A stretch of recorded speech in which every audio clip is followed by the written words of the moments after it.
नमस्कार, मैं हूं युक्ता मृगवानी आपके साथ और आप देख रहे हैं उत्कर्ष पत्रिका। जिस तरह देश में कभी कांग्रेस पार्टी की तूती बोलती थी, कुछ उसी तरह यूपी में काशी राम और बाद में मायावती वाले बहुजन समाज पार्टी का बोलबाला रहा है। लेकिन बहुजन समाज पार्टी का यूपी में धीरे धीरे कुछ वैसा ही हश्र हो रहा है जो आज देश में कांग्रेस पार्टी का है। एक तरफ कांग्रेस देश की सत्ता से हाथ धोने के बाद राज्यों में भी सिमटती जा रही है, तो दूसरी तरफ बीएसपी की यूपी में सीटें लगातार कम होती जा रही हैं। हालत यह है कि विधायकों से बसपा 4 पर आ टिकी है और बसपा के जनाधार की बदौलत कभी प्रधानमंत्री का ख्वाब देखने वाली मायावती के लिए अब मुख्यमंत्री पद भी दूर की कौड़ी नजर आने लगी है। सवाल है कि आखिर ऐसा बसपा में क्या हो रहा है कि उससे समर्पित नेता दूर होते जा रहे हैं, तो वोटरों को भी दिलचस्पी कम होती जा रही है। यूपी में आगामी विधानसभा चुनाव को लेकर हो रही राजनीतिक तैयारियों के बीच उत्कर्ष पत्रिका ने इन सवालों के जवाब ढूंढने का प्रयास किया है। साल था 2007 और यूपी में इसी बीच बहुजन समाज पार्टी की 206 सीटों के साथ बहुमत वाली सरकार थी, जो आज 4 सीटों पर सिमटकर विपक्ष के रूप में भी सक्रिय नहीं नजर आ रही। बसपा से ही जुड़े नेता और कार्यकर्ता इसका सबसे बड़ा कारण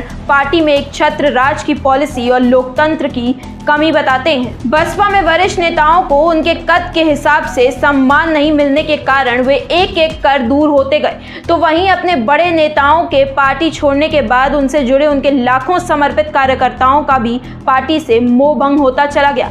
2007 की ही बात करें तो तब मायावती सरकार में मंत्री रहे 18 नेताओं में से 15 ने दूसरी पार्टियों का दामन थाम लिया। जाहिर सी बात है कि इन नेताओं को सरकार में पद तो मिला, लेकिन पार्टी से वह सम्मान नहीं मिला जिसका हकदार वे खुद को समझते थे। तब मायावती सरकार में नकुल दुबे, नसीमुद्दीन सिद्दीकी, लालजी वर्मा, रामवीर उपाध्याय, ठाकुर जयवीर सिंह, सुधीर गोयल, स्वामी प्रसाद मौर्य, वेदराम भाटी, चौधरी लक्ष्मी नारायण, राकेश त्रिपाठी, बाबू सिंह कुशवाहा, फागू चौहान, दगू प्रसाद, राम प्रसाद चौधरी, धर्म सिंह सैनी, राम अचल राजभर, सुखदेव राजभर और इंद्रजीत सरोज को बड़े पोर्टफोलियो मिले थे। इनमें से सिर्फ नकुल दुबे, सुधीर गोयल और सुखदेव राजभर ही आज पार्टी के साथ खड़े नजर आते हैं। इनमें से भी सुखदेव राजभर ही मौजूदा समय में बसपा से विधायक हैं और नकुल दुबे की कुछ सक्रियता नजर आती है।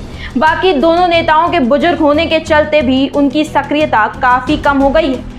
ऐसे में आप देख सकते हैं कि 2007 में मायावती ने जिन नेताओं के साथ सरकार बनाई थी वही आज उनके साथ नहीं है। ऐसा भी नहीं है कि सभी नेता किसी पद की लालच में पार्टी से अलग हुए। अधिकतर नेता तवज्जो न दिए जाने के कारण तो पार्टी से दूर हुए, तो कुछ बसपा सुप्रीमो की कार्रवाई का शिकार करते हो गए। रामवीर उपाध्याय, राम अचल राजभर और लालजी वर्मा जैसे नेता बसपा से निष्कासित कर दिए गए। इनमें से रामवीर उपाध्याय की पत्नी सीमा उपाध्याय ने भाजपा का दामन थाम लिया। नसीमुद्दीन सिद्दीकी कांग्रेस का हो लिए, तो ठाकुर जयवीर सिंह, वेदराम भाटी, स्वामी प्रसाद मौर्य, चौधरी लक्ष्मी नारायण, फागू चौहान और धर्म सिंह चौहान भाजपा का होना बेहतर समझे। बसपा से निकलने के बाद बाबू सिंह कुशवाहा भी कुछ दिनों तक भाजपा में रहे और बाद में अपनी जन अधिकार पार्टी बना ली। इंद्रजीत सरोज और राम प्रसाद सैनी जैसे नेता समाजवादी पार्टी का हो लिए। इतना ही नहीं, कभी बसपा के कशावर नेताओं में गिने जाने वाले ब्रिजेश पाठक तो अभी भाजपा वाले योगी आदित्यनाथ सरकार में मंत्री हैं। मायावती ने लालजी वर्मा और राम अचल राजभर को भी पार्टी से निकालने में देरी नहीं की, जबकि दोनों कभी बसपा के काफी बड़े नेता हुआ करते थे। लालजी वर्मा तो विधानमंडल दल के नेता भी थे। यही नहीं, लालजी वर्मा के प्रदेश अध्यक्ष रहते ही 2007 में बसपा की पूर्ण बहुमत की सरकार बनी थी। इसके बावजूद उन्हें पार्टी से हटा दिया गया। राज अचल राजभर भी कभी मायावती के खास माने जाते थे, लेकिन उन्हें भी पार्टी से दूर करते हुए उन्हें नहीं सोचा गया। बसपा के बुजुर्ग नेता और कार्यकर्ताओं का मानना है कि यदि आगामी विधानसभा चुनाव में बसपा को मजबूती से चुनाव मैदान में खड़ा होना है, तो उसके पूर्व समर्पित नेताओं और कार्यकर्ताओं की कद्र करनी होगी। बड़े नेताओं को पार्टी में न सिर्फ जोड़ना होगा, बल्कि उन्हें उनका मान सम्मान भी देना होगा। बसपा सुप्रीमो की वन मैन आर्मी वाली पार्टी में ऐसा कोई नेता नहीं आना चाहता जिसके अपने भी कुछ सिद्धांत हैं, क्योंकि अब इस पार्टी में अलग राय रखने वाले नेताओं की बात मानना तो दूर, उन्हें बोलने की भी छूट नहीं रह गई है। बुजुर्ग नेता दिवंगत काशी राम को याद करते हुए बताते हैं कि उन्होंने कैसे अलग अलग समाज से लोगों को पार्टी से जोड़ा था। वही बुजुर्ग नेता यह भी याद दिलाते हैं कि कैसे मायावती ने एक एक कर उन नेताओं को पार्टी से निकाल दिया या उन्हें इस कदर अनसुना किया कि वे खुद ही पार्टी को छोड़कर चले गए या पार्टी में रहते हुए भी अब सक्रिय नहीं है।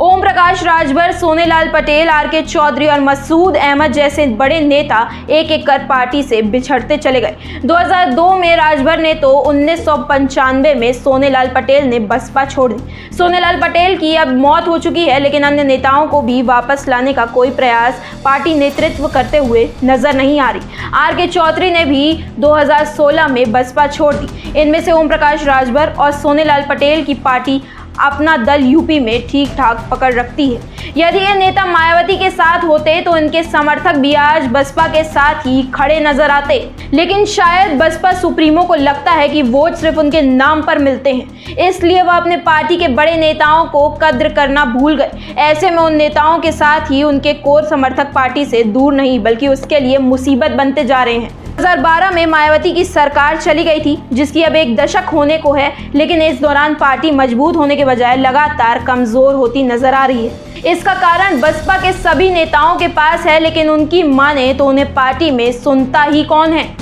बसपा से निष्कासित विधायक असलम रायनी कहते हैं कि एक दशक में ही बसपा 206 विधायकों से 4 विधायकों पर आ गई है। बसपा के प्रदेश स्तर पर जनाधार रखने वाले नेता उससे दूर होते चले गए, कई निष्कासित कर दिए गए। लालजी वर्मा और रामअचल राजभर के निष्कासन पर तो बसपा से बगावती सुर भी उठे, लेकिन इन सुर को पार्टी में सुनने की बजाय अब कुचलने की नीति हावी हो गई है। ऐसे में पार्टी में जो नेता बच भी गए हैं वे भी खुलकर बोलने से डरते हैं। सवाल है कि वह पार्टी सत्ता में आए तो आए कैसे, जिसके अपने ही पार्टी सुप्रीमो के सामने ठीक से मुंह नहीं खोल पाते। जिनकी अपनी पार्टी नहीं सुनती उनकी जनता क्यों सुने। बसपा को अपनी इस दुर्दशा पर अभी भी कोई चिंता नजर नहीं आती, लेकिन बाकी पार्टियां अब मौज ले रही हैं। भाजपा के प्रवक्ता राकेश त्रिपाठी तंज कसते हुए कहते हैं कि अब सिर्फ त्रिवेदी बचेगा। असलम रायनी ने सतीश चंद्र मिश्रा को भी पार्टी की दुर्दशा के लिए जिम्मेदार बताया है। रायनी बसपा से विधायक हैं, बावजूद मायावती ने पिछले साल पार्टी से बाहर कर दिया था। बसपा के सभी बड़े नेता इस समय पार्टी से बाहर हो चुके हैं या उनसे रहते हुए भी बोलने से परहेज करते हैं। सवाल है कि इस हालात में क्या पार्टी चुनाव में वैसा प्रदर्शन कर सकेगी जिसका दावा वह करती है। मौजूदा परिदृश्य तो ऐसा बन पड़ा है कि पार्टी में जनाधार वाले अच्छे प्रत्याशी तक नजर नहीं आ रहे हैं, वोटर की तो बात ही दूर की है। आप देख रहे थे उत्कर्ष पत्रिका। अगर आप हमारा ये वीडियो YouTube पर देख रहे हैं तो हमारे चैनल को सब्सक्राइब करिए, और अगर Facebook पर देख रहे हैं तो हमारे पेज को लाइक करना मत भूलिएगा। ऐसी तमाम छोटी बड़ी खबरों के लिए बने रहिए हमारे साथ। धन्यवाद।